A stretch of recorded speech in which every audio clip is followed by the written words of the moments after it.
ከመቼ ነው ግን እንዲህ ተደበቀሽ የምትዩ? ነገሮች እስከሚስተካከሉ ወይ ለምን ሁሉንም እውነት ነግረሽው አብራችሁ አትጋፈጡ? በፍጹም እሱ ችግር ውስጥ እንዲገባ አልፈልግም።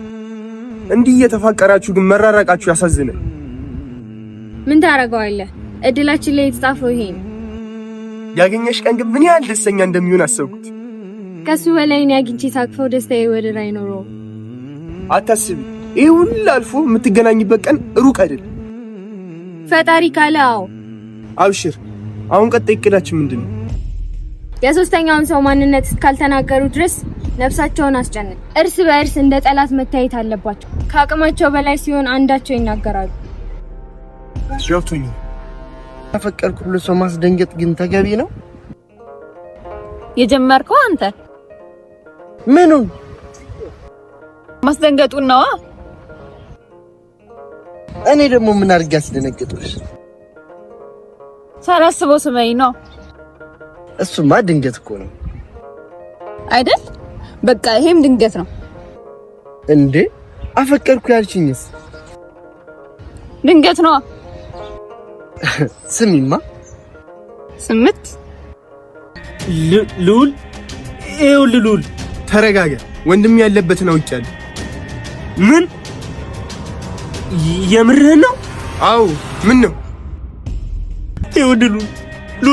ሉል ናቲ በህይወት አልሞተም። ምን?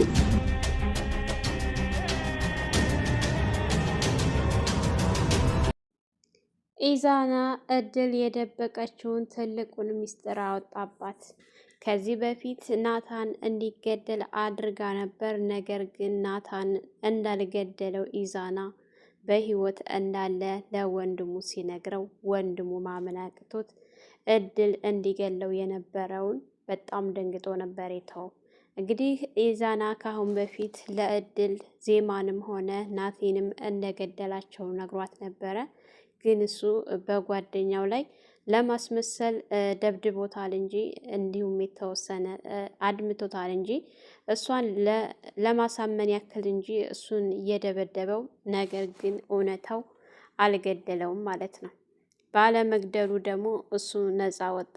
እድል ሁሉ ነገር አስጨንቋት ትዕዛዝ ለሰጣት ሰውዬ በተደጋጋሚ እየደወለች ኢዛና ከእጃችን እየወጣ ነው፣ ኢዛና የሆነ ነገር ካደረገ እኔ እስር ቤት መበስበሴ ነው ብላ ስትል እሱን አታስቢ እኔ ኢዛናን እጨርሰዋለሁ ሲላት፣ እድልም ደስ ብሏት ነገሮችን እሱ ከጨረሰልኝ እኔ አርፋለሁ፣ እኔ ሰላም ሆናለሁ፣ እኔ ነፃ ሆናለሁ ስትል ነበር። ሰውየውም አንቺ እስር ቤት የምትገቢውና የምትበሰብሽው እኔን የከዳሽ ቀን ነው ብሎ ስላላት ማለት ነው። ሰላም ሰላም፣ ውድና የተከበራችሁ የቻናላችን ቤተሰቦች እንኳን ሰላም መጣችሁ። ላይክ፣ ሸር፣ ሰብስክራይብ ማድረጋችሁን አትርሱ። በባለፈው እንግዲህ እድልና እንዲሁም ኢዛና እስበሳቸው ተከዳድተው ለናቲ ወንድም እድልም የኢዛናን ጉድ ነግረዋለች። ኢዛናንም ደግሞ የእድልን ጉድ ነግሯቸው ሁለታቸውም እስበሳቸው ተጣልተው እድል በድጋሚ ወደ ኢዛና ጋር መጥታ ኢዛና እኔ እናንተ እንደዚህ መሆን የለብንም፣ አብረን እንደጀመር አብረን ተስማምተን መጨረስ አለብን ስትለው፣ ኢዛና ካሁን በኋላ አንቺን አምኜ ከአንቺ ጋር የሚቆምበት ነገር ምንም ነገር የለ፣ አሁን በአይኔ ላይሽ አልፈልግም፣ የሚመጣውን ነገር ለመቀበል ዝግጁ ነኝ ብለው ሲላት፣ እርግጠኛ ነህ ስትል፣ አዎ እርግጠኛ ነኝ ብሎ ነበረ ያባረራት። ምክንያቱም ኢዛና ይሄን ያክል ይሆናል በዚህን ያክል ይሸሸኛል ብላ አላሰበችም ነበር። እድል ነገሮቹ ሁሉ አሁን በጣም ተበላሽተውባታል። ያዘዛትም ሰውዬ እንደስከ ዛሬው አብሽሪ የሚላትን የሚደውልላትን እየደወልላት አይደለም። እሷ ናት በተደጋጋሚ እየደወለች ያለችው። እንግዲህ ዜማ አቤኔን በተደጋጋሚ ወደሚሄድበት ቦታ ከዚህ በፊት ስታገኝበት የነበረ ቦታ ላይ እየሄደች በድብቅ ታያዋለች። እሱም ደግሞ ዜማን የሚያይባት የነበረ ቦታ እየሄደ ሁልጊዜ እየዘፈነ ይገኛል። ዜማ ሁሉን ነገር ስታዳምጠው እና ቆማ እስከሚጨርስ ድረስ ስታየው፣ አብሽሪኔ ፍቅር ከኋላ ከእድል ኋላ ያለውን ሰውዬ ካወኩኝ እነሱን ካስያዝኩ በኋላ እኔ እናንተ በፍቅር የምንኖርበት ቀን ቅርብ ነው። እያለች በጣም እያለቀሰች ነበረ። የእውነት እኔ እድልና ያቤኒ እንዳሁኑ አሳዝኖኝና አስለቅሶኝ አያውቅም ማለት ነው። የእውነቴን ነው የምላችሁ። የአሁኑ በጣም ሌላ ቦታ የሚያስገባ ነበረ። በጣም የሚያስቀኑ ደስ የሚል ፍቅር ይታይባቸዋል። እንግዲህ የናቲ ወንድም ቆይ እናንተ እንደዚህ ሆናችሁ እስከ መቼ ድረስ ነው እንደዚህ በድብቅ እያየሹ እስከ መቼ ነው የሚቀጥለው ብላ ሲላት፣ ነገሩማ ከእድል ጀርባ ያለው ሰውዬ እስከሚወጣ ድረስ በዚህ ሁኔታ ይቀጥላል። እሱ ደግሞ ከተያዘ በኋላ አገኘዋለሁ አንቺን ያገኘ ቀን ምን ያክል እድለኛና ደስተኛ እንደሆነ ብቻ ሳስበው በጣም ደስ የሚል ነው ብሎ ሲላት፣ እሱ ብቻ ሳይሆን እኔ እሱን ሳቅፈው ምን ያክል ደስታ እንደሚሰማኝ ሳስበው ብቻ ደስ ይላል። ታዲያ ይህ ሁሉ መቼ ነው የሚሆነው? ይሄ አንድ ቀን ይሆናል። አሁን ሁለታቸውን እስበሳቸው ማባላትና እንዲሁም ደግሞ ከእድል ጀርባ ያለውን በደንብ ማወቅና ማጣራት አለብን ስትለው እሱም በሚገባ ብሏት ነበር ሄደው። ከአሁን በፊት ያዳና ኑሃ ተገናኝተው ምን ነበረ እፈልግሃለሁኝ ያልሽኝ ብሎ ሲላት፣ ኑሃ በጣም ተደናግጣ የምትለው ስታጣ በድንገት በባለፈው እማ የጠራሁ እና ታዲያ ለምን ነበር የጠራሽኝ ሲላት፣ አፈቅረሃለሁ እወድሃለሁ ስትለው ዱብዳ ነው የሆነበት። በቃ እንዴት ነው ሰውን እንደዚህ በድንገት ጠርቶ እወድሃለሁ ብሎ ማስደንገጥ ብሎ ሲላት፣ አንተ ነሃ በባለፈው ሳላስበው ስትስመኝና ስትል ነበር። የእውነት እስከ ዛሬ ድረስ በጣም ዘግይተው ነበረ። ነገር ግን አሁን ላይ እየለቀቁልን ነው ደስ በሚል ሁኔታ።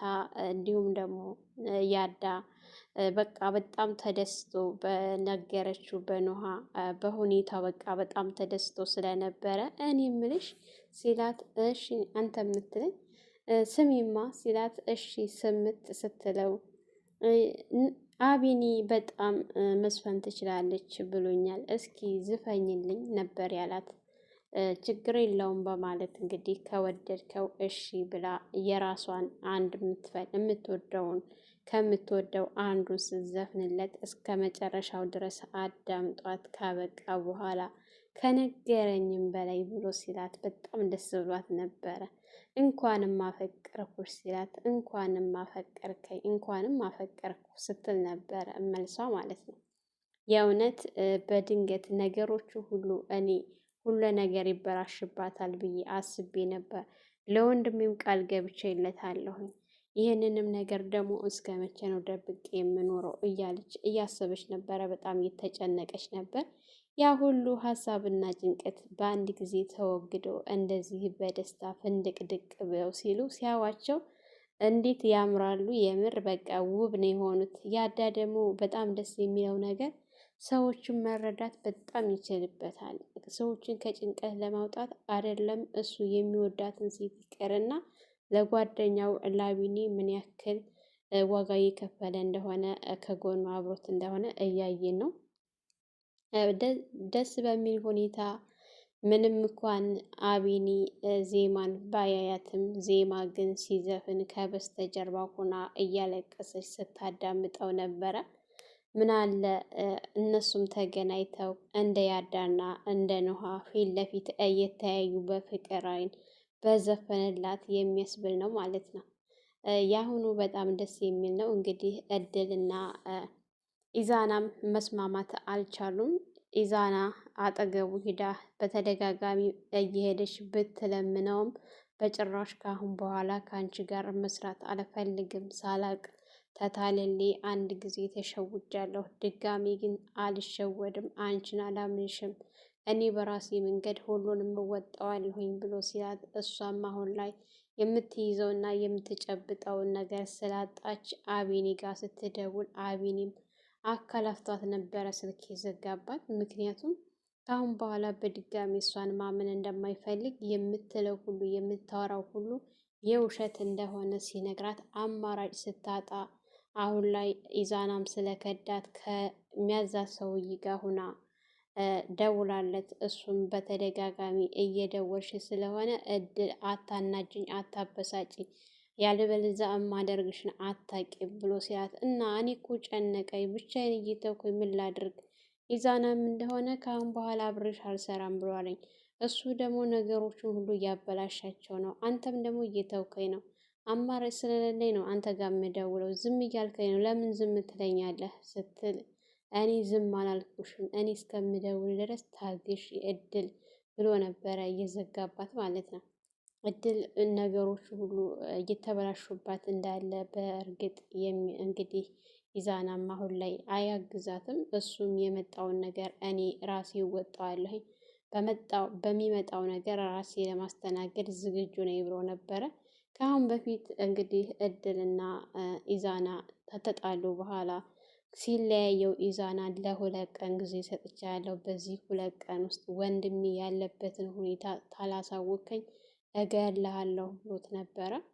እሱም እሺ እፈልጋለሁ ብሎ ሳያስበው የናቲ ወንድም ፊት ለፊቱ መጥቶ ሲቆም ኢዛና በጣም ፈርቶና ደንግጦ ነበረ። በጣም እየፈራ ባለበት ሰዓት የወንድሜን እኮ መገኛ አወቅኩ ሲል እንዴት እያለ ሲርበተበት ነበር። ምን ሆንክ ኢዛና? የሆንከው ነገር አለ እንዴ? ሲያው አይ ምንም አልሆንኩም። እና ታዲያ የት ነው አለ። እንዴት የት ነው? ማን ነውስ ደግሞ የነገረህ?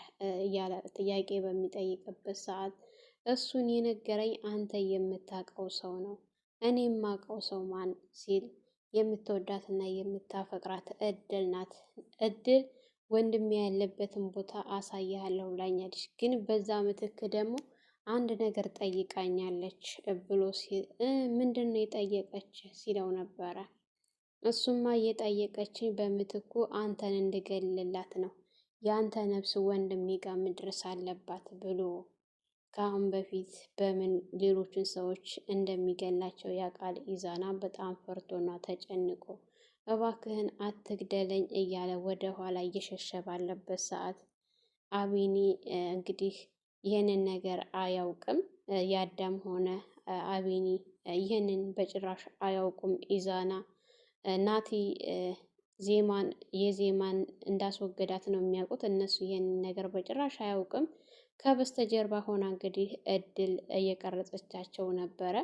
እነሱ ግን ሁለታቸውም አላዩትም። እሷ ምንድን ነው ነገሩን ሙሉ በሙሉ ከራሷ ላይ ለማስወገድ ኢዛና እንዲሁም ደግሞ ከበስተጀርባው ያለው የናቲ ወንድም እነሱን ለማድረግ ነበር።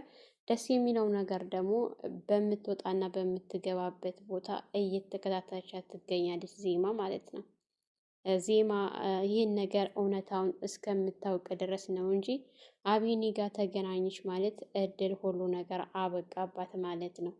እንግዲህ እኔ ግን ይሄ ነገር መስመሩ ወደ ሌላ ሳያመራ እድልን ማጋለጥ አለባቸው ብዬ አስባለሁኝ። የግዴታ ዜማና አቤኒ መገናኘት አለባቸው። እንደዚህ እየተጎዳ እስከ መቼ ድረስ ነው? እሷስ በድብቅም ቢሆን እያየችው እየተጽናናች ነው። እሱ ግን በጣም እየተጎዳ ነው ያለው ማለት ነው። እሷን በማሰብ ይሄ ከእሱም አልፎ ለጓደኛው ለያዳ ራሱ በጣም ከባድ ነው ማለት ነው። ያዳ እንደ ጓደኛ ሳይሆን ልክ እንደ ባለቤቱ እንደ ራሱ ሆኖ ነው እያሰበና እየተጨነቀ ያለው እና ይሄ ነገር መቋጫ ቢያበጅለት ደስ ይላል። ኢዛናም እንግዲህ ላለመሞት ፈርቶ ይሁን እውነት ደግሞ እንዳለው ናቲ በህይወት አለ የሚለውን እሱም በቀጣይ አብረን የምናየው ይሆናል። እንግዲህ ነገሮቹ ወዳልታሰበ አቅጣጫ እየሄዱ ነው።